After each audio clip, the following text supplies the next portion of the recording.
And we are finally here. Part 5, the final part of the Tarkov Iceberg.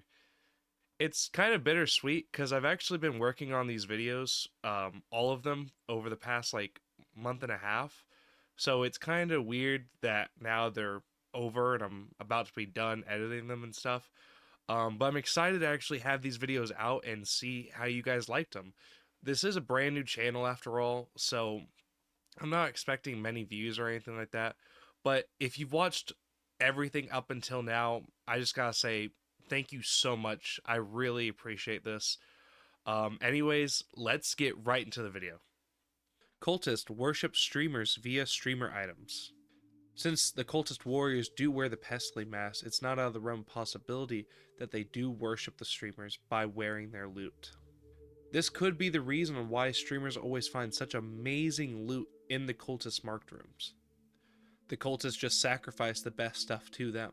Scavs are conscious. All the scavs are conscious, and the AI thinks it's alive. I mean, does this not sound like a man that's actually dying?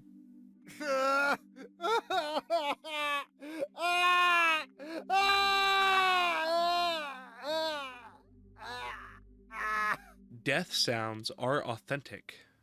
BSG actually took people and unalived them so they could record the audio, or they went onto iFunny Collective and got them from there. Flea Market AI went rogue and BSG is trying to reclaim it. Even AI hates taxes. The taxes on the flea market are so outrageous the AI got mad and decided it was going to charge extreme amounts when you tried to list an item. Tarkov is purgatory for dead soldiers.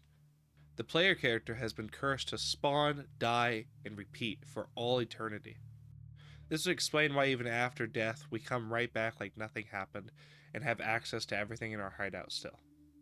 Maybe the player character did something bad in his past life, and him, along with thousands of other soldiers, are forced to fight for all eternity. Dog tags are souls.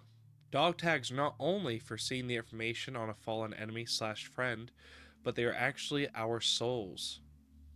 One thing that I actually think backs this theory is in your hideout you can make the Hall of Fame. And in the Hall of Fame, if you take the enemy's dog tags and put them in it, it'll give you a buff. This buff gives you extra combat experience. So you are actually using your enemy's souls to become a stronger warrior. This is why the higher level the dog tags are, the higher percentage you get. Tarkov gathers info on how different countries would respond to a Russian invasion. Tarkov is simulating how people would react in different urban environments and things like that to close quarter combat and other things like that.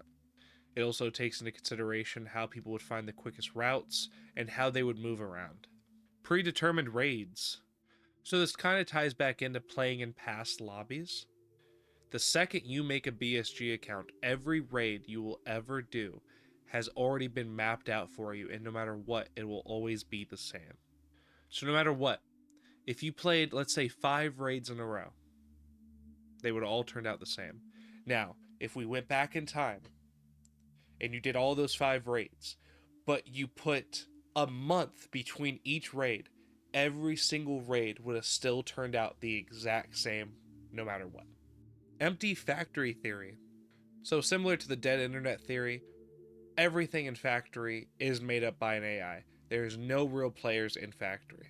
You are completely alone. EFT is training for a combat AI. BSG is using an ultra-realistic FPS military shooter to train a combat AI. It'll train it how to move around certain environments and how to invade and engage into those fights. You can actually escape Tarkov. When the final version of the game does come out, the final quest will be to escape from Tarkov, or that'll be the reward for completing the final quest. Now, I have a couple theories on this and how it would be done. If I had to guess, there are 2 people that'll give you this quest. It'll either be Peacekeeper or Lightkeeper. I think Peacekeeper will do it since he does have connections to the UN. He could let you out at the roadblocks, tell the snipers not to shoot you, and you would just go on about your way. Or if it's Lightkeeper, he has ways of getting things in and out of Tarkov. He could very well get us out. The game is actually finished. They just bait purchase waves with updates. So this is the second part of BSG knows the game is broken and intends to keep it that way. The game came out 8.5 years ago and is still in beta. The game's done. What BSG does is they release small updates every once in a while to keep the audience engaged. This also attracts new players as well. And what this does is it creates the illusion of ongoing development. So that is it. That is the full Tarkov Iceberg. I gotta say, I had so much fun making this. It was a great way of stretching my creative legs. I usually make gaming content, so this was completely different from what I normally make. This was just something completely else. It is awesome. I'm so glad I decided to do this. I will say though, I'm not expecting these videos to get many views, to be completely honest with you. It's a brand new channel, and those just normally don't get views. So if you have watched all the videos up until now and you're watching all the way to the end of this video, I want to say thank you so much. These views mean so much to me right now. Even in the future, they'll mean a lot, but especially right now, it helps so much. So I want to give a big shout out to AI Dashbot. He's the creator of the Iceberg, and I actually got the opportunity to interview him before I made this video, and we went through everything he was talking about in the Iceberg. So if you've seen other Iceberg videos, that's one thing that does make mine different from theirs is I have information from the direct source. So everything I've told you today is 100% what was being talked about on the Iceberg. So huge shout to him. There's going to be a link to his socials in the description. But besides that, another thing I want to say is if you really liked the video, go ahead and like it. And if you really, really, really enjoyed the video, why don't you go ahead and subscribe so you can see all my other stuff that I'm coming out with in the future. I got a couple other videos in the making. One thing I'm working on is a Rust Iceberg and a weird Florida stories. So leave a comment on which one you would rather see first because those are the two things I'm working on right now. Anyways, thank you so much for watching.